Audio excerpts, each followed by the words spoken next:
There were 47 people in that room. I counted them. Not because I was bored, not because I'm weird, but because I needed something to focus on while I tried not to have a full-blown panic attack at my wife's side. Isla was glowing. Not just metaphorically, she was literally glowing. The dress she chose had a sheen that caught the chandelier lights like it was trying to signal satellites. People noticed her the moment we walked in. Me? Not so much. They handed out custom name tags at the door. Hers said head of strategy. Mine said guest. That about sums it up, doesn't it? She was pulled away almost instantly, to pose in photos, to mingle, to sip white wine with people who all laughed like they rehearsed it. I stood near the dessert table pretending to be fascinated by a tray of figs and crackers I couldn't afford if I sold my kidney. And then I saw her bag. It was on the back of a chair in the corner. Unattended. Open. Vulnerable. That's when the thought hit me. Not a loud thought. A quiet one. One of those dangerous whispers that sneaks in when you've had enough. I reached into my jacket, pulled out the folded square of paper I had written in the bathroom stall 20 minutes earlier, hands shaking, eyes blurry, heart punching my ribs like it wanted out. I walked across the room like a man going to war with himself. No one saw me slip the note in, but everyone would feel it later, especially her. Because when Isla finally saw it, when she reached into that bag hours later, smiling like the queen of the damn gala, her world cracked wide open. And the best part? The note didn't even say much. Just one sentence. 7 words. But they were the right 7. She read the note 3 times. Not because she didn't understand it, but because she couldn't believe someone had the nerve to write it. And definitely not at her party. From across the room, I watched the golden mask peel off her face in slow motion. The confident smirk she wore all night collapsed into something brittle, something scared. She froze like the music had suddenly stopped, though it hadn't. The jazz band was still playing something smooth and pointless, a kind of background noise to the earthquake happening behind her eyes. She slipped the note into her purse like it burned her fingers. Didn't look at anyone. Didn't even finish her drink. I saw her try to make a decision. Fight or flee. And something in her decided flight. She whispered something to her assistant, did a half smile to someone who tried to approach, and headed for the hallway like she was going to powder her nose. She didn't know I had already moved. I was already in the hallway, just around the corner by the emergency exit, where the lights flickered faintly and the muffled bass of the party felt like it belonged to another planet. I heard her heels before I saw her. Fast, clipped, uncertain. She wasn't walking like Isla anymore, the version of her that owned every room. She was walking like someone who'd been caught. I held my breath. I expected her to cry, or call someone, maybe tear the note up. But no, she pulled out her phone, dialed. And when I heard the name that came out of her mouth, my heart didn't sink. It flat out collapsed. Cole, something's wrong, she whispered. He knows. I think he knows. So it was true. Not just in my head. Not just a paranoid theory I couldn't prove. It was real. She said it out loud, like a confession to the night. I leaned against the wall and let that single syllable echo in my skull. Cole. I had suspected, sure. The way she lit up when she talked about him. The late nights. The inside jokes I wasn't part of. But this was a wound I couldn't pretend not to feel anymore. She kept her voice low. Urgent.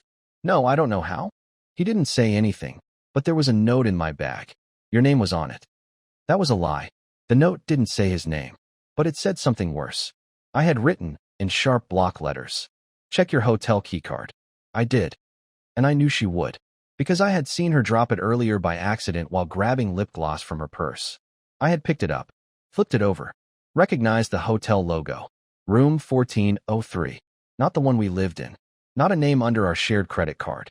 I had taken a photo of it just in case. But I didn't need evidence anymore. Her reaction was evidence enough. She hung up the call, then just stood there, quiet, frozen, staring into the mirror across from the elevator, like she didn't recognize the woman looking back. And for the first time in our entire marriage, I didn't feel like the one who was weak. I felt powerful. But power, I would learn, doesn't heal anything. It only sharpens the blade. She didn't come back to the party. Not after that call. Not after reading the note. I waited. For 15 minutes. Then 20. Then the jazz band packed up and the fake laughter started thinning out. I saw her assistant scanning the room, confused. Someone even asked me where Isla went. I shrugged and muttered something about not feeling well. The lie came so easily, it scared me. I slipped out quietly, made sure no one followed. When I got to the parking garage, her car was already gone. Of course it was. That woman could vanish faster than smoke when she wanted to.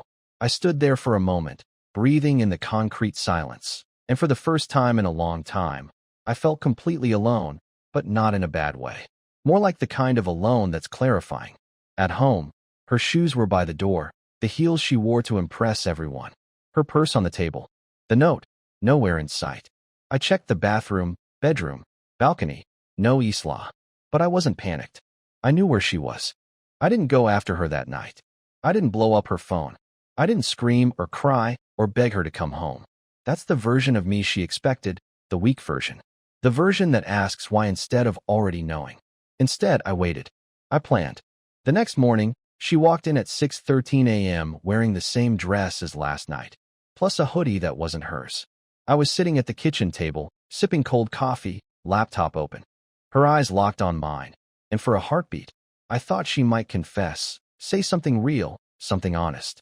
But no, Isla was a strategist. She didn't crumble. She adapted. Hey, she said softly, like she'd just gotten back from a jog. Didn't mean to worry you. I needed air. The party got overwhelming. That was her angle? Overwhelming? You didn't answer my texts, I replied. Of course, I hadn't sent any. She didn't know that. Her face twitched, a tiny detail, but I noticed. She was calculating how much I knew. I dropped my phone in the car and didn't see them until just now. I'm sorry. Liar. I nodded, pretending to believe her, like the good little husband I used to be. She kissed me on the cheek, and I let her. I let her act like she was still in control. But here's the thing. While she was out pretending I didn't exist, I was busy too. I had spent the entire night combing through our shared Google account, the synced calendar, the backup photos she probably forgot were turned on. And that's when I saw it. A series of entries blocked off with vague titles. Client presentation, team dinner, board prep. Too frequent. Too patterned. Always Thursdays. Always ending late. I dug deeper. I looked at the EXIF data from her photos, timestamps, GPS. A few from hotel rooms. One from a rooftop I didn't recognize. One with a wine glass that had 2 fingerprints on it, not one. A blurred reflection in a mirror that wasn't mine. And I hadn't even gotten to the text backups yet. But I wasn't going to confront her yet. Not until I had everything. Because this wasn't going to end in a screaming match. No. If she wanted to build a double life on top of mine, she'd feel what it was like when it all crumbled underneath her. Quietly. Slowly. Completely. I was going to let her dig her own hole. All I had to do now was let her keep digging. It's strange how quickly you can become an actor in your own life. One day, you're living it. The next, you're rehearsing every word, every gesture, every glance, just to keep someone else fooled. I became obsessed with the performance. Not because I enjoyed it, but because I wanted to see how long Isla could smile while the floor under her quietly disintegrated. Spoiler, longer than you'd expect. That week, I turned into a ghost in our house, and she didn't even notice. I stopped asking questions. I didn't comment when she came home late 3 nights in a row. I didn't mention the new lipstick she swore she didn't buy. I didn't even raise an eyebrow when I found a second phone charger hidden behind the bathroom cabinet, the one that didn't fit either of our phones. Instead, I made her coffee in the mornings. I left little notes on the fridge that said things like, "Don't forget to eat today, smiley face, and proud of you, babe." I even cooked dinner once, lit candles and everything, and listened as she lied through her perfectly whitened teeth about how busy the client load has been. She talked a lot. That was her nervous tell. She filled every silence, every moment where the truth might creep in, with useless stories and buzzwords like campaign synergy and internal alignment. I nodded through it all, chewing my overcooked steak like it didn't taste like sawdust and betrayal. But inside, I was documenting everything.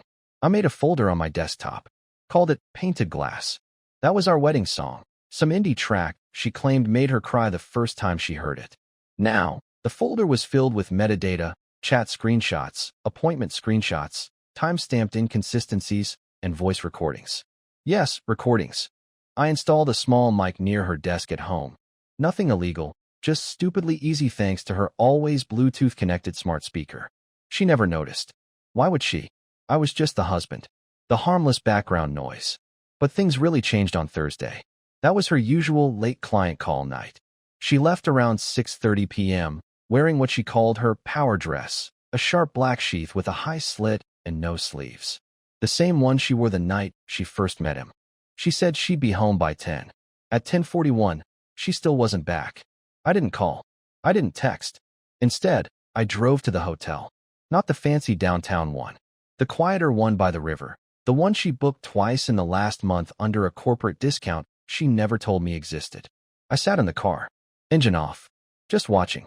At 11:06, she stepped out of the side entrance with him. I didn't recognize him at first. He looked younger than I expected. Late 20s maybe. Cheap suit. Confident in that cocky, unearned way.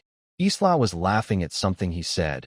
The kind of laugh I hadn't heard from her in months. The full-bodied kind. Like nothing in the world could touch her. And for a moment, I didn't feel rage. I felt emptiness. Like my soul had quietly packed its bags and left, too. They kissed, quick but real. Then she walked to her car and drove off like nothing happened. He went the other way, whistling. I stayed for another hour. Just sitting. When I got home, she was already in bed, pretending to be asleep. I didn't wake her. I didn't say a word. But the next morning, she found something on the mirror. Another note. This time, not hidden. Not folded. Just written across the glass in dry erase marker. Staring at her like a ghost she thought she'd buried. How do you keep your life straight? She didn't say a word when she saw it. Didn't scream. Didn't cry. She just erased it. Then she looked at me with this half-smile, half-panic expression like she was trying to figure out if she was imagining things. She left early for work. She didn't say goodbye. That was the first day she forgot to wear her wedding ring. And the last day I ever trusted a single word out of her mouth. She was unraveling. Not in loud, dramatic ways. Not in the sobbing on the floor, mascara running down her face, kind of way movies love to show. No. Isla unraveled the way an expensive thread loosens on a luxury coat. Quietly. Elegantly. Invisibly. Until it all comes apart at once. 3 days had passed since the note on the mirror, and each day she got a little stranger. Not visibly. Not to the outside world. At work, I'm sure she was still Isla, composed, sharp, the type of woman who could break a man in a meeting with one polite smile. But at home, she was starting to flinch at shadows. It began with the small things. She started double-checking the locks, not just at night, but sometimes in the middle of the day. I'd catch her walking past the front door and suddenly freezing, turning the knob, locking and unlocking it 3 times like she wasn't sure what was real anymore. Her phone stayed face down now, but she kept it closer. Even brought it to the bathroom. She stopped leaving her laptop open. Cleared her browser history. Changed her passwords. Too late, Isla. I already had what I needed. But I wasn't done. I didn't want revenge that ended in a single explosion. I wanted erosion. I wanted her to feel what it was like to live with doubt, to question every detail, to scan every corner of her perfect life wondering if something was about to fall on her. And so, I left something else for her. Tuesday night, I forgot to close the garage door. She noticed it when she pulled in. I heard the engine stop abruptly, the door slam, her heels clicking into the house with unsteady rhythm. She found me in the kitchen, casually rinsing a glass. "Did you leave the garage open?" she asked, too lightly. "Did I?" I tilted my head. "That's strange. I don't think so." She stared at me for a full 5 seconds, like she was searching for something in my eyes. Then she nodded, slowly, and walked away. She didn't bring it up again. But I heard her that night, getting out of bed at 3:12 a.m., walking around the house, opening closets, checking windows.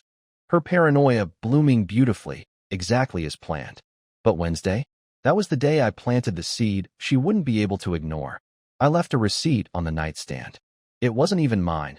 I found it in a parking lot the day before and realized it was perfect. 2 glasses of wine. An appetizer. A hotel bar printed at the top. I added one little detail in my own handwriting. A scribbled name, Cole. I didn't leave it out in the open. Just barely tucked under a book she pretended to be reading. Obvious enough to be noticed if she was looking, hidden enough to pretend she hadn't. She found it that evening. She didn't ask. She didn't yell. She just stared at it, frozen, for almost 2 full minutes. Then, calmly, she picked it up, folded it, and placed it in the drawer. I watched her from the hallway, the corner of her jaw twitching, hands too still. She didn't speak to me that night. but I knew what she was thinking. Was it his? Did he meet Cole? Did he follow me? Did he talk to him? Is this a warning or a trap? Good. Let her wonder. Let her try to stitch a pattern from mismatched threads. The next morning, she skipped breakfast. Said she had an early meeting. Didn't look me in the eye. Her perfume was different. Lighter. Almost apologetic. And before she left, I caught her checking the back seat of her car. Not once. Twice. I smiled into my coffee.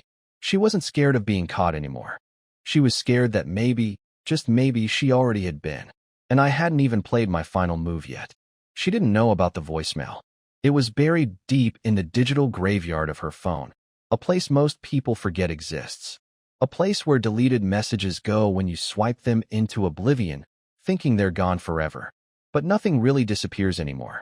Not if you know where to look. And I knew. I had spent weeks studying the cracks in her world, and by then, I could slip through them like a ghost. She left the phone unattended once, just once, while she was in the shower, humming to a playlist that was too upbeat for the way she'd been moving lately. I took it, mirrored it to my laptop, ran a forensic retrieval tool, and waited. And there it was. The voicemail. A single minute. Timestamped 2 weeks ago. From him. Hey, I don't know if this is the best idea anymore. You said you'd talk to him, and now you're acting like nothing happened. I'm not trying to be dramatic, but I can't keep pretending I'm just some invisible extra in your movie. You said we had a plan. If you changed your mind, fine. Just tell me. I deserve that much. Click. That was all it said. No name. No hotel. Nothing concrete. But it was enough. Enough to prove Isla had told him lies, too. That she was juggling us both, probably telling him she was going to leave me any day now, the classic line. But clearly, she didn't. She couldn't. And he was starting to feel used. Perfect. A crack in her backup plan. The timing was finally right. I waited until the company's annual retreat was 1 week away. A weekend out of town. Mountains. Cabins. Mandatory team building. The same retreat I used to get invited to until I stopped being relevant to her success. This time, she told me about it in passing, like I was a neighbor, not her husband. We'll be doing some workshops. Might be spotty signal. Don't worry if I'm not texting much. Right.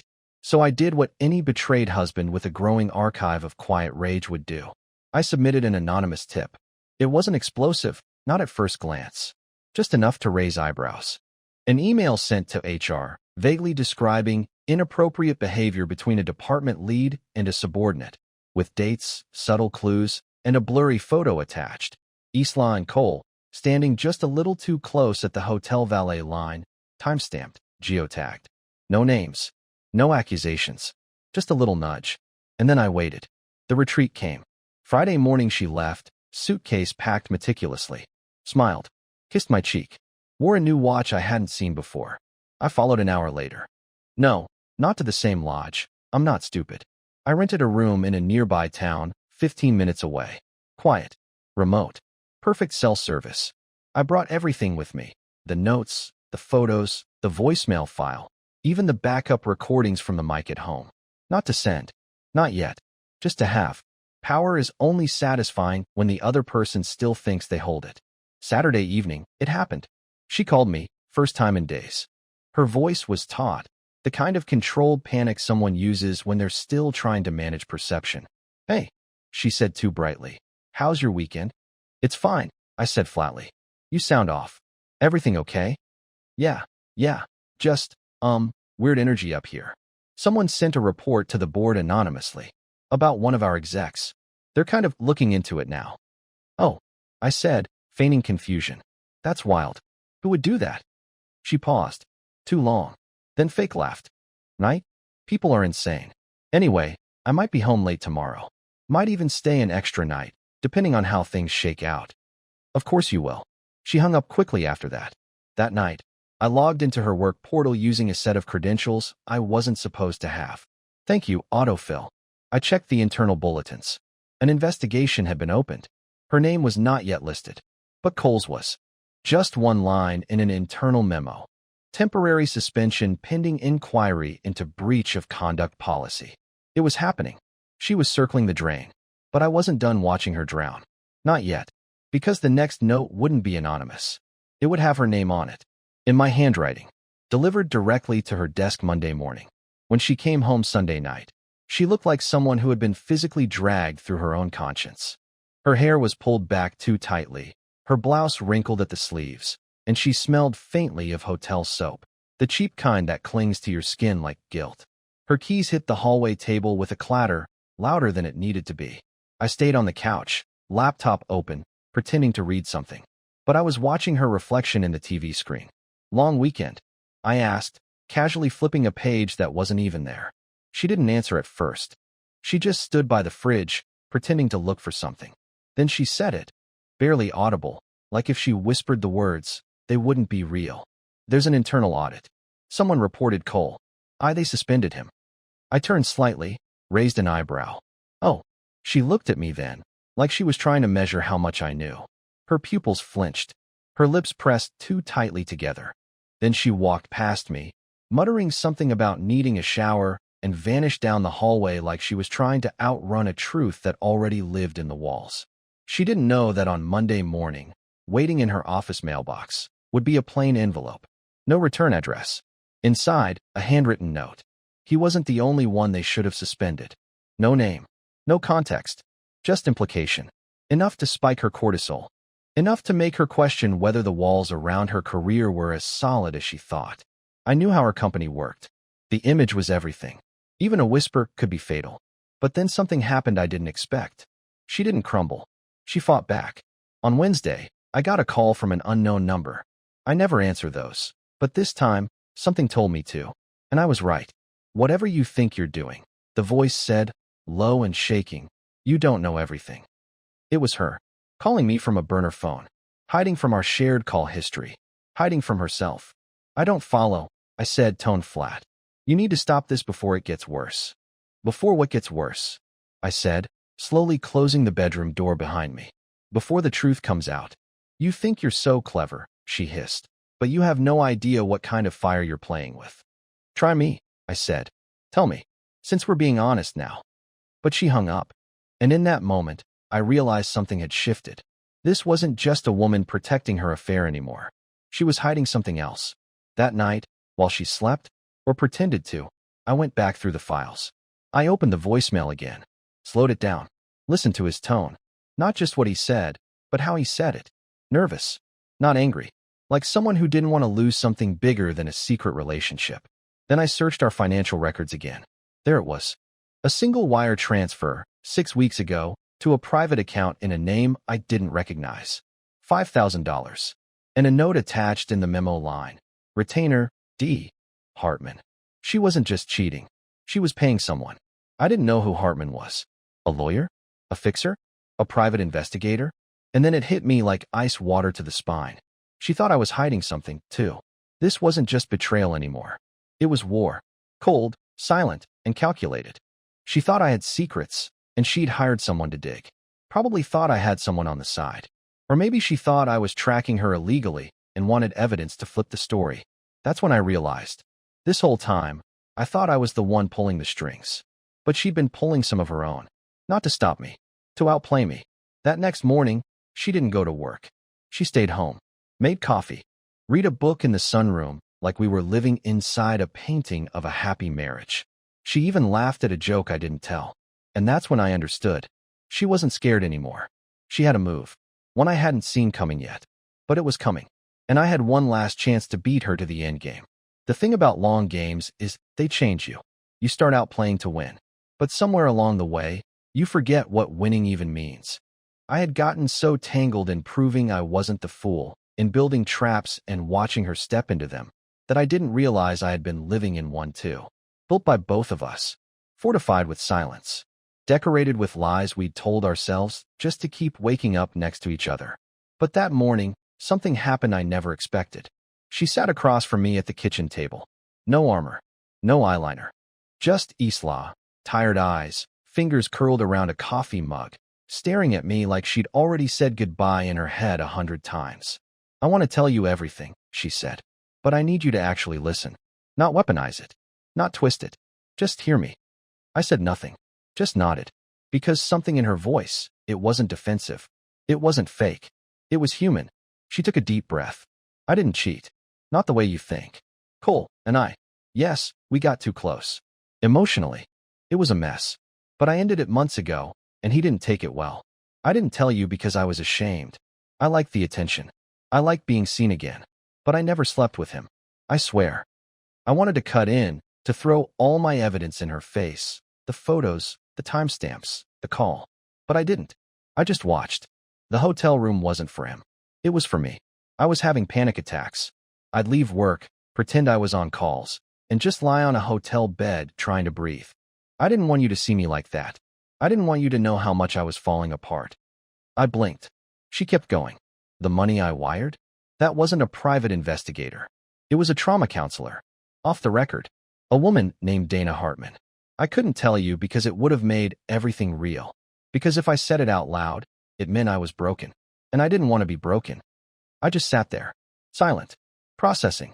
And then she dropped the final hammer. Only this one wasn't meant to destroy me. I found the notes you left, she said softly. All of them. The mirror, the bag, even the fake receipt. I knew it was you. I knew what you were doing. That caught me off guard. She smiled, not bitterly, not cruelly, but like someone who had finally come up for air. I didn't fight back because I was guilty. I fought back because I thought I deserved the punishment. I let you believe the worst about me because I believed it too. But I'm tired, and I don't want to play chess anymore. She reached into her sweater pocket and slid a folded piece of paper across the table. I hesitated, opened it. 7 words. Just like my note. I still love you. Do you? I broke. Not in anger. Not in fear. In truth. Because the answer was yes. Even after everything. Yes. We spent the rest of the day talking, really talking. No games. No secrets. Just hours of brutal honesty, overdue apologies, and the painful work of pulling weeds from a garden we both thought was dead. It wasn't easy, but it was real. We started therapy 2 weeks later. Together. And for the first time in years, I looked at my wife and saw her. Not the version I had built in my mind, not the villain I needed her to be, but the flawed, frightened, resilient person sitting beside me in the ruins we had both survived.